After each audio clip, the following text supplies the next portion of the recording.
retour au premier point. Ok, tout est bon, tes darons sont chauds, tu peux enfin commencer à bosser sur ton projet. Tout fier, tu vas aller l'annoncer à tes... Comme d'hab, je répète, s'ils sont pas chauds, mentir. T'as pas le choix. C'est pour leur bien. 99% des lycéens sont des merdes et personne ne fait rien. Je vais réagir à Amaouri. Il a changé de nom. En tout cas, 99% des lycéens sont des merdes et tu en fais partie. Aujourd'hui, le lycéen moyen passe tout son temps sur son tel, n'a jamais fini un livre, ne fait pas de sport, a une diète et un sommeil explosé, bref, il subit complètement sa vie alors que c'est le meilleur moment pour s'améliorer. Alors qu'est-ce qui nous empêche de nous améliorer? Est-ce que c'est possible d'y arriver? J'ai cherché tous les facteurs limitants de ma génération et dans cette vidéo, je vais te les détruire un par un. Tu vas apprendre comment être enfin discipliné, comment faire en sorte que ton téléphone ne soit plus une distraction, comment s'en battre les couilles du regard des gens ou encore comment faire si tes parents te laissent pas bosser sur toi. Enfin bref, je vais prendre toutes tes excuses et je vais les matraquer devant toi. À chaque fois que je dis que j'ai une chaîne YouTube, les gens... les gars, genre. Tu vois, quand les mecs des persos ils disent que le gars moyen, il se dort à 3h du mat, le gars moyen il fait de la merde. Genre, c'est. Parfois, ça devient dur à croire.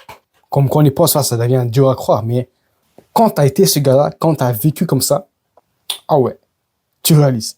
Tu réalises, mon gars, à quel point, genre, que ça fait un bail que t'es dans des persos et compagnie, tu réalises que t'es un gap au-dessus des autres. Et ça, les gars, c'est satisfaisant à réaliser ça, là. C'est assez satisfaisant à réaliser. La prochaine fois, un gars à ton école, il va aller t'emmerder, il va dire de la merde. Rappelle-toi que la plupart des mecs de ton âge, mon gars, c'est des gars qui dorment à 3h du mat. 2h du mat. Des fois, il y en a qui dorment pas, genre. C'est bizarre qu'on y pense.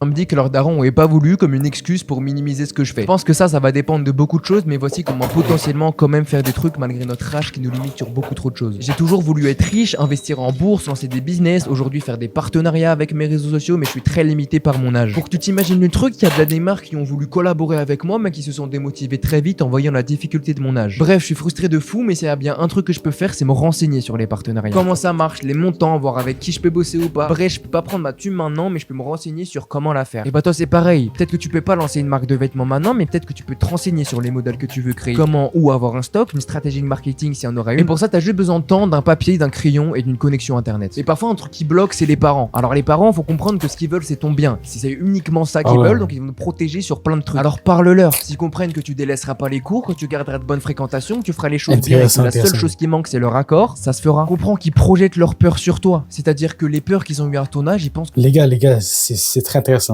Les gars, genre, quand tu vas être le gars qui va rentrer dans le dev perso, qui va taffer sur son business au maximum et tout, avec les parents et tout, ça va être dur. Les parents, ça va être dur.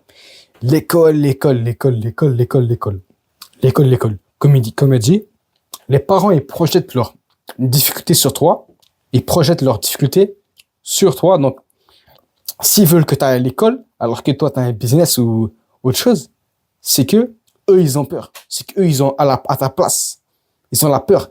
Peut-être je vais échouer, donc je vais aller à l'école, au moins avoir une sécurité. Comme ça, si j'échoue, bah au moins j'ai un métier. Ce que ça, les gars, ça c'est les peurs des parents. Ça c'est cette mentalité-là, mon gars, c'est la mentalité de lâche. C'est une mentalité de lâche. Donc toi, si t'es le gars, genre en gros, gars, c'est chaud à dire, mais si t'arrives pas à trouver un accord qui a du sens, ok, mens à tes parents. L'autre fois, ma mère, elle m'a confisqué mon ordi pendant quasiment 2 semaines. Car je voulais pas accepter d'étudier 2 heures par jour à côté de l'école. Les gars, je peux pas faire ça. Mais j'ai réussi à me démerder en mentant. Les gars, parfois, faut mentir à ses parents. Car au final, les gars, c'est pour leur bien. Au final, les gars, tout ce délire-là, tout ce que vous faites, c'est pour leur bien. Donc, eux, ils veulent ton bien. Bah, mens à tes parents. Bah, tu vas voir. Pour que tu ailles ton bien et aussi leur bien. Que tu les as, donc ils vont vraiment te bloquer sur plein de choses. Si tu leur expliques que tu comprends ça, peut-être que de 1, ils vont moins te prendre pour un débile et que de 2, ils vont comprendre que t'es pas dans la confrontation. Tu comprends complètement leur point de vue. C'est eux qui décident, accepte-le, t'as très peu de raisons de foutre la merde dans ta propre maison, même quand t'as raison. Montre que t'es vraiment déter, s'ils bloquent, laisse passer et retour au premier point. Ok, tout est bon, tes darons sont chauds, tu peux enfin commencer à bosser sur ton projet. Tout fier, tu vas aller l'annoncer à tes... Comme d'hab, je répète, s'ils sont pas chauds, mens. Voilà, mens les gars, mentir. T'as pas le choix. C'est pour leur bien. Je me répète encore une fois. Tes potes et ils vont te vanner, ça va te décourager et donc tu vas arrêter. Ça c'est ce qui arrive à beaucoup trop de gens. Pour ce point là on va passer vite parce que ça relève surtout d'un manque de discipline, chose dont on parle à la fin de la vidéo. Mais déjà tu peux changer de potes, entoure-toi de gens plus XP, simplement bienveillants ou alors accepte d'être seul. T'as pas envie que tes potes se foutent de la gueule de quelqu'un qui essaye de réussir, alors te séparer de ces gens là ce sera pas une grande perte. Sinon tu peux juste t'en battre les couilles, si t'assumes les gens auront rien à redire. Mais attention, ne deviens pas gênant, parle-en pas même et surtout en ayant des résultats. Réponds à leurs questions mais en disant que le minimum, premièrement parce que les gens s'en foutent et deuxièmement parce que tout le monde n'est pas ton pote. Quand je parle à des gens, ce qui revient souvent, c'est qu'ils manquent de motivation, de discipline, de connaissances, etc., etc. Bref, ils pensent qu'ils peuvent pas commencer maintenant pour telle ou telle raison. Ce n'est qu'une excuse. Pour faire des films, t'as juste besoin d'un truc qui filme. Te casse pas la tête sur les détails techniques, c'est vraiment presque inutile. Pose-toi assez de questions pour avoir un plan précis, mais c'est tout. Tu dois comprendre que t'apprendras beaucoup plus en pratique qu'en théorie. Et se poser trop de questions, c'est juste une excuse. T'as la flemme de commencer maintenant, alors tu trouves 10 000 problèmes à régler dans l'instant. Tu n'as pas besoin de te casser les couilles pour avoir le meilleur environnement pour... Les gars, à l'époque, c'est vrai que c'est dit, les gars, genre. À l'époque, avant de commencer cette chaîne-là, je voulais faire tout un bail marketing. Je voulais être le gars qui va trouver son persona, trouver quel positionnement marketing de niche, quelle stratégie. Les gars, non. Les gars, avant d'agir, ok, à part si c'est un truc risqué, à part si c'est un truc qui a beaucoup d'investissement, mais en général, les trucs de nos jours, c'est des bails qui a pas vraiment d'investissement, les gars. Il faut agir. Méditer. Pour l'instant, ce que tu veux, c'est juste t'asseoir et attendre 3 minutes. Donc pour l'instant, juste prends l'habitude, fais le plus gros et les détails ils viendront après. Garde en tête la loi de Pareto, tu feras les 20% plus tard, maintenant focus-toi sur les 80%. Et ces 80%, c'est juste de l'action. T'as juste à commencer. On s'en fout si ton premier run il est nul, si ta première vidéo elle flop, si ton premier dessin il est explosé, si ton caramel il est nul. T'as fait ton truc, tu vois, on s'en fout du résultat. Le plus dur, le truc qui bloque chez vraiment beaucoup de gens, c'est que vous comprenez pas que tout est dans l'action. Juste commence, la confiance en toi qui manque, que tu l'auras en accomplissant des trucs, mais t'en as pas besoin pour commencer. La marche la plus haute, c'est la première. Bon, rentrons dans le vif du sujet. Là, t'es déter, mais je t'ai rien appris de fou. J'ai même supprimé une grande partie de la vidéo tellement je trouve que je dis des banalités. Parce que le plus gros facteur limitant de notre génération, c'est ce téléphone. Parce que c'est une source inépuisable de plaisir et qui va donc détruire tous nos niveaux de dopamine et qui est notre motivation à faire des trucs. Et pour ça, tout est une question de discipline. Enfin presque. Déjà, faut comprendre que la discipline, c'est un choix. Tu décides de rester scroller sur ton canapé ou tu décides d'aller tourner ta vidéo. Et c'est tout. La réflexion ne doit pas aller plus loin. Soit tu fais le bon, soit tu fais le mauvais, et dans les deux cas, on avance. Comprends qu'échouer une fois ne veut pas dire tout échouer. Au contraire, apprendre tes erreurs pour plus les refaire. Et pour ça, il faut que tu sois clair avec toi-même sur tes échecs. Si t'as scrollé pendant 1 heure, t'as scrollé pendant 1 heure. Te donne pas d'excuses. Il faut vraiment que tu sois clair parce que sinon tu pourras pas avancer, parce que tu pourras pas repérer où est-ce qu'il y a de la merde et du coup tu pourras pas la régler. Le problème, c'est pas que tu scrolles, le problème c'est ta santé mentale. Si t'étais profondément heureux, tu passerais pas plus de 3 heures par jour à scroller sur TikTok. Alors,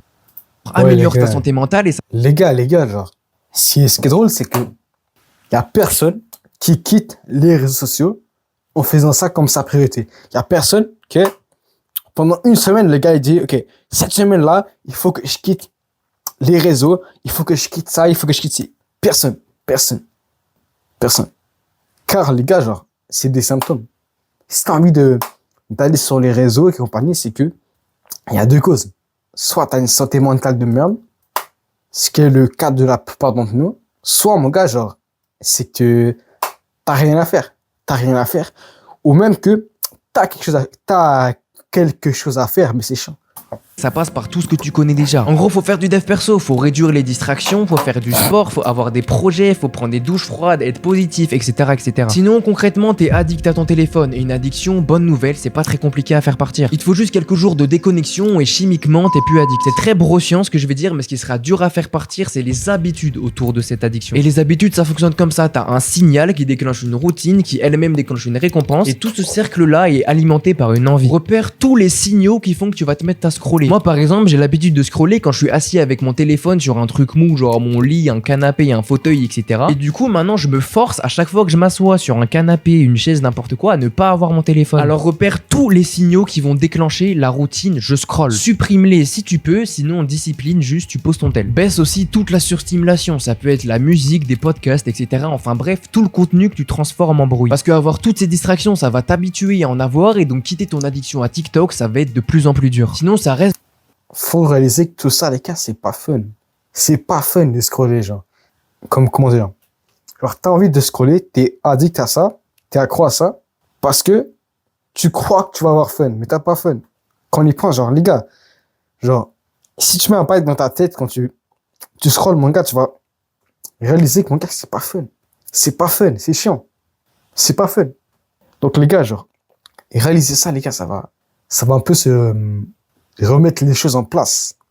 De la discipline, mais ce que tu peux faire pour faciliter le choix de la discipline, c'est d'optimiser ton environnement. Et pour ça, il faut transformer ton téléphone en véritable outil de productivité, et c'est ce que j'ai fait. Zéro notification, mettre un fond d'écran qui te déterre en ton téléphone minimaliste, mettre des blocages, mettre ton téléphone en noir et blanc, et enfin, zéro réseau. Enfin, zéro réseau quand tu bosses, parce que dans notre génération, ne pas avoir Instagram, ça coupe directement le lien social. Pour remplacer une habitude, le truc parfait, c'est de trouver une autre routine qui correspond à l'envie et qui donne la même récompense. Pour remplacer le scroll sur TikTok, ton meilleur ami, c'est Pinterest. Son algorithme, il reconnaît très vite tes goûts, c'est donc facile d'avoir un feed qui te motive, qui est orienté vers ce que tu kiffes. Bref, tu peux anéantir complètement le contenu abrutissant tout en gardant la même récompense, t'as les mêmes hormones du plaisir et c'est logique parce que tu fais sensiblement la même chose. Cependant, le contenu, il est toujours motivant. Là, tu dois te dire, ok, mais je peux faire la même chose sur Instagram et TikTok, l'algorithme, il est aussi bien fait, etc. Oui, mais sur TikTok et Insta, l'algorithme, il te propose volontairement des contenus que tu vas pas kiffer pour créer un effet de surprise quand tu vas enfin tomber sur la vidéo que tu veux voir. Pinterest n'est pas...